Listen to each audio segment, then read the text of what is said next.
Hey Tony, how's it going? I Pretty say, good, man. How you doing? good, good, good. So what have you been up to? Well, we just got back from Louisville, Kentucky. We were up there for the Mid America Truck Show, and man, got to hang out with a lot of the truckers up there, my brothers and sisters of the highway. We got to get up on the big stage and have a big time with Clay Walker, and we're back home now. We're recuperating, doing our inventory count, just getting ready for what the other shows coming up in the future. We got to be down in Wildwood, Florida next, so All it's right. a never ending deal. No, wait a minute. What about that? What's that other thing that's coming up in the summer? Isn't it large cars and guitars? That Yeah, sounds like a blast. well, yeah, my wife's still a little mad at me. On top of everything else, we decided to do my own truck show. We're very fortunate to get to play a lot of different truck shows. We've been doing that for quite a few years now, and so I'm familiar with truck shows, but I've never put one on. And we decided to do kind of a truck show music festival called Large Cars and Guitars, and of course we're trying to raise awareness and money for the folks at Susan G. Komen. Many of the people who know me, know about the battle that my wife went through in 2019 with breast cancer and the double mastectomy and all the stuff that goes with that. So that's something the Susan G. Komen Foundation has really become close to our hearts, and something we wanted to, have a little bit of fun, have a bunch of good music and some really bad to the bone trucks show up and pull it all together and raise some awareness, some money for the folks at Susan G. Komen. I don't know how you do it. So you're driving trucks, you're going to tours, and now you're doing your very own large cars and guitars. I don't know how you do it. You're a Superman, I guess. I mean, really, it takes an army. I'm so blessed to have so many people in the background that nobody knows about or sees or hears that believe in me enough to make all of it possible. My wife works her tail off, so I can keep trucking, keep some other income coming in, so we can use the money from the music to keep growing that business. And so I still drive trucks to keep my regular bills paid, and she works her tail end off, and my family gets involved, just like the show in Louisville. My mother lives with me, and she has early onset dementia. So, my daughter was over here staying with her so that we could be down at the truck show. And it's just there's so many people in the background that no one sees or hears about that makes all this possible. Wow, that's fantastic. Well, it's good to hear. I'm glad. A lot of things are moving in your direction. That's great. Yes, sir. Yes, sir. We're very blessed. Well, so enough about me. How about you guys? How's life over at Justice Tax? Oh, well, man, we're coming up on tax season. So April 15th, April 18th. So we got wage garnishments, tax liens we're dealing with. You name it. We got truck drivers, doctors, lawyers, all kinds of people, all walks of life that we have to deal with. So we got tax debts from $10,000 to $100,000. So they're coming out of the woodwork, and we're working as fast as we can to deal with it. We got filing extensions, all the boring stuff that people talk about, taxes, right? Death and taxes. So, and by the way, we're we moved into a new office. Awesome. Yeah, bigger office for the attorneys, for the case managers. We got the conference room set up with high tech equipment so they can really sit down and work on cases. And I think they love that spot. And of course, the kitchen is always packed with food, so they love that too. That's a good thing. But I know it takes a lot to do that. There's so many moving parts when it comes to taxes, and it's just hard to understand. I'm 52 years old. And until the last 4 or 5 years, I just always got a W-2 and go to H&R Block or wherever and get my taxes done. But now that this music has turned into a business, there's been a lot of hard lessons to learn, because I've never had to deal with that before. So, I know having folks like you guys around to help with those things and make that learning process. I mean, that's extremely important, because you can find yourself in trouble pretty quick, and not even meaning to be, or not trying to do nothing illegal, just out of lack of education of knowing what you're doing when it comes to taxes. Oh, you're so right. I mean, thousands and thousands of pages of tax code, and then they're changing it all the time. Whichever president comes in, they change the tax code, and then we're trying to stay on top of constant changes through the president, through Congress. So it can be really tough. Now, I know you've been doing a really good job of communicating with your audience about tax problems. What do you see out there from your audience? The biggest problem that I see, speaking as a truck driver, just having the time. When you finally do get a few days off, we all don't have the same schedules. I'm home every weekend. we have a lot of freight that goes out. We come straight back to customer freight to go back out again. So, as a truck driver, I probably have more time than a lot of the other guys and gals. Some people are gone 3 or 4 weeks at a time.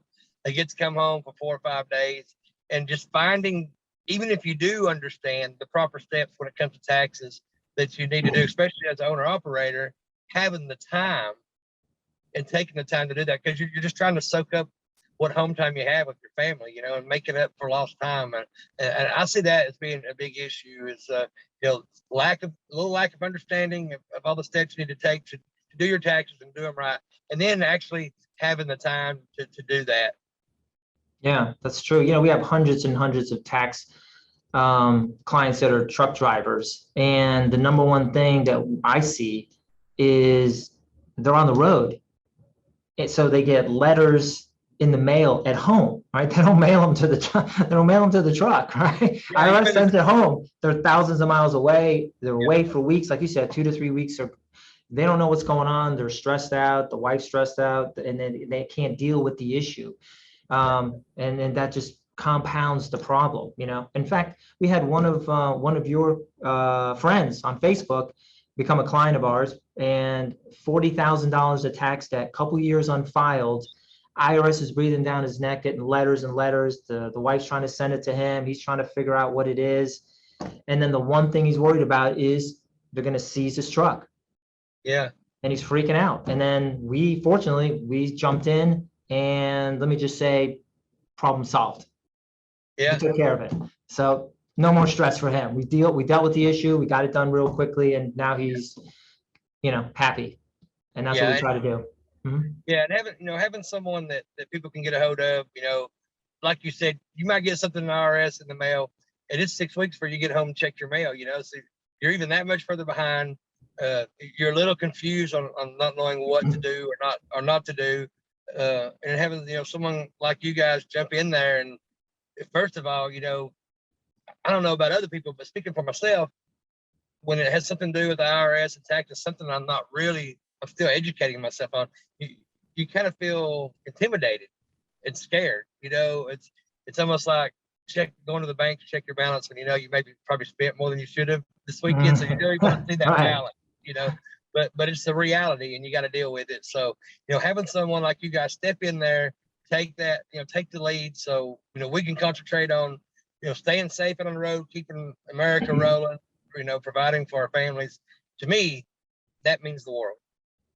Yeah, that's true. I mean, Justice Tax, is like a family. We treat everybody like a family. We visualize sitting at the kitchen table and listening. And I think that's so key, is taking the time to listen.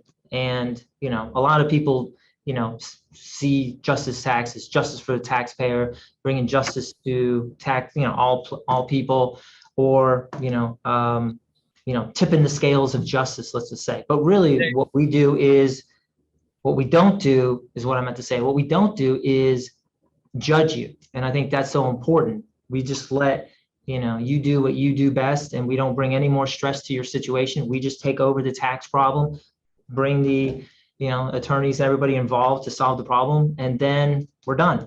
Our goal is to win, and that's what we try to do, bring justice to all taxpayers. So I just want them to know that, we take a family approach when we're dealing with their tax issue. We understand they have a family and they're stressed out, and we certainly don't want to add any more stress to their problem.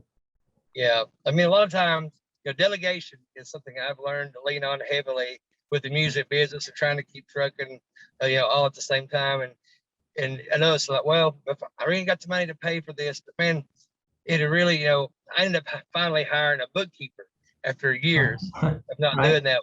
Once I realized I sucked at it, and man, that saved us so much trouble. That way, when I bring my stuff, to somebody like you, it's in order, and you have all the records that you need to have. That little bit of what I pay her a week saves me so much trouble. And the same thing with someone, you guys who are professionals in the tax world, you know all the loopholes, the strings to pull, and it just lets us concentrate on what we're good at, and to me, that's worth a lot. And it's probably end up costing you a whole lot less too by the time, if you didn't get it taken care of, having to pay all that money back in taxes. That's right. I mean, people always say, well, what's the one thing I can do, with taxes. I go, just file your taxes, okay? Just file your taxes, okay? You don't go to jail, if you owe the IRS money, but you can go to jail if you don't file your taxes. So just file your taxes. So anytime I'm with somebody at a party or something, or they're like, what do you do? Oh, well, I do taxes. And they're like, that's the first question they ask. Just file your taxes is what I tell them. Just do that. And then if you owe, then come see us and we can help you there too. So Absolutely. yeah. So Tony, what is it that you like most about what you're doing here? Sounds like you're doing so much. Is there one thing you like specifically? Yeah, I mean, as far as when it comes to trucking, I've always been attracted to that industry. As a truck driver, I don't know, I have a short attention span. It's probably one of the reasons I didn't do great in school. I was always daydreaming, staring at the window. And my teacher always told me, you never amount to anything staring at a window. Well, I beg to differ. But anyway, That's good. No 2 days are ever the same. You always have a set of different challenges every day, whether it's weather, related, or traffic conditions. You think you got a certain schedule and you get held up at a shipper or a receiver. It's always a challenge, and I love challenges. I love driving. I don't know why. I just always had, even back when I was in my 20s and we were just playing clubs all over the U.S. I did all the driving, and I'm a nervous passenger with other people. So, so it's just something that always fit me. And then to be able to start, writing songs about my way of life, it's hard to explain to somebody that hasn't done what I do for a living and so many others driving a truck. We don't look at it as a job. It's a way of life. It becomes a way of life after you do it for so long, and it's a responsibility that we are super proud, to shoulder, keeping America supplied with the things that it needs, the families and people of this country that they need each and every day just to survive, whether it's food, medicine, clothes, gasoline for your vehicles, building materials. 80% of all the products and goods delivered, they come on a truck. So it's a big honor to have that responsibility, and then to be writing songs about my way of life. And we see a lot of good things out here on the road. We see a lot of bad things.